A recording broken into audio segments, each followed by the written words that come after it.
भातारू से निमन रे नैहर के यार जी। अरे भातारू से निमन रे नैहर के यार जी। नैहर के यार जी।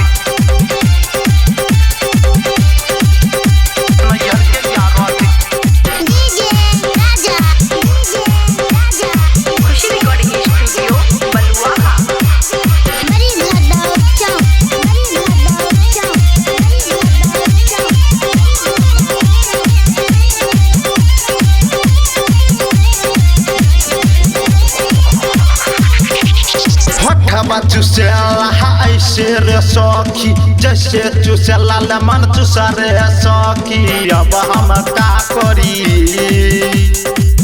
हम का करी कुछो ना बुझाला। सुत जाला जैसे गोहती के खेलब ना हो। फुट गईले बाटे हमार किस्मत जी।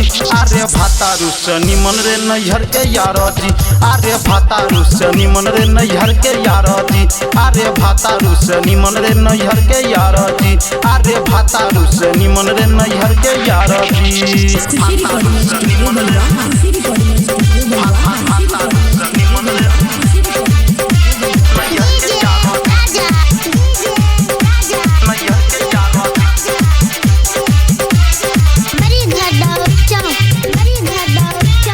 खुशी रिकॉर्डिंग स्टूडियो बलुआहा।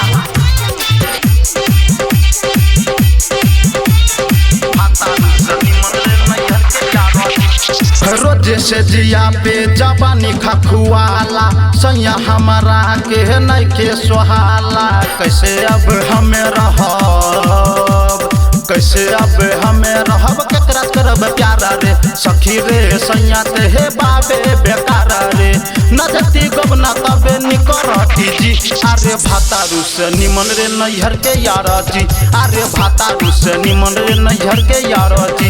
अरे भातारू से निमन रे नैहर के यार जी। नैहर के यार जी।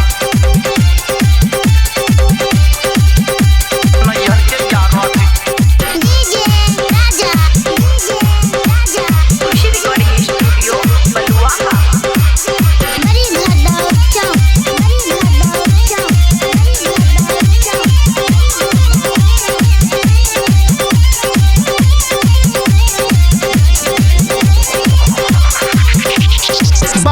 मनोज कृष्ण भतार कर देला।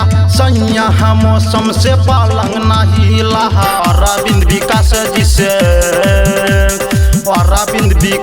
से निमन रे आजाद हो।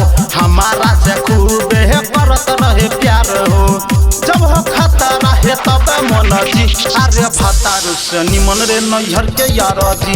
अरे भातारू से निमन रे नैहर के यार जी। अरे भातारू से निमन रे नैहर के यार जी। अरे भातारू से निमन रे नैहर के यार जी।